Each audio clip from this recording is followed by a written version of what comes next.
Next கடகம். கடக ராசிக்கு விரைய குருவா வர்றாரு, 12ஆம் இடத்துக்கு வர்றாரு இல்லைங்களா. 11ஆம் இடத்துல லாபஸ்தானத்துல குருவுக்கு விரயஸ்தானத்துக்கு வர்றாரு.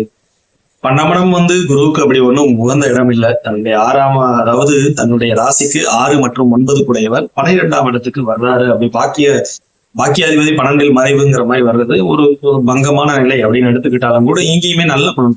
குரு தன் இருக்கிற இடத்தை விட பாக்குற இடத்தை பலப்படுத்துவார். அப்படிங்கும் போது 12ஆம் இடத்துல இருந்தாருன்னா என்ன பண்ணுவாரு, 6ஆம் இடத்தை பார்ப்பாரு. சுப விரயங்கள், சுப கடன்கள், சரிங்களா, அந்த மாதிரி இருக்கும். வேலையில முன்னேற்றம், எதிரிகள் வளருவாங்க. அதே சமயத்துல அதை எதிரியை திரும்ப நீங்க ஜெயிக்கக்கூடிய அத்தனை விஷயங்களும் கொடுக்கவே செய்வார். கட்டுக்குள்ள இருக்கும். வழக்கு உங்களுக்கு சாதகமாக முடியும்.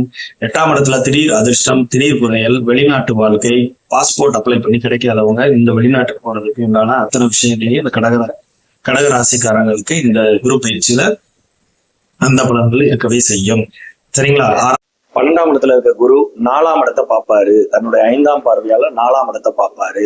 அப்ப என்ன கிடைக்கும், நாள்ல வீடு, மனை, வாகனம், தாயாதி வர்க்கம், உயர்கல்வி, அதாவது கல்வி, இந்த மாதிரி விஷயங்கள்லாம் மேம்படும். தாயாதி வர்க்கத்தால் நல்ல ஒரு ஆதாயம், வீடு வாங்குறது, கார் வாங்கினது, இந்த மாதிரி விஷயங்கள் நடக்கும். உங்களுடைய 6ஆம் இடத்தை பார்க்கறது வேலை, உத்தியோகம், பதவி உயர்வு, நல்ல கடன்கள். 12ஆம் இடத்துல இருந்து 6ஆம் இடத்தை தொடர்பு கொள்றாரா, சுப விரய செலவுகள், நல்ல கடன்கள் மூலமா வளர்ச்சி, எதிரிகள் கட்டுக்குள் இருப்பது, வழக்குகள் எதுவும் முடிவெறாம இருந்துச்சுன்னா முடிவாகிறது, இது மாதிரி நல்ல பலன்களே இருக்கும். 8ஆம் இடத்தை குரு பார்க்கிறாரு.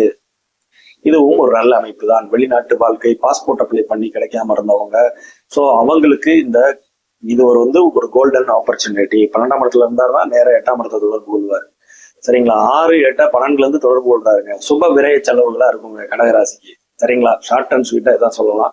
அந்த இடத்துல ராகு வந்தாலும் கூட இதனோட பார்வை இருக்கிறதுனால அப்படி ஒன்றும் பெரிய நெகட்டிவ் இருக்காது. ஆனாலும் 12க்குரிய வேலையை தானே அவர் செய்ய முடியும்.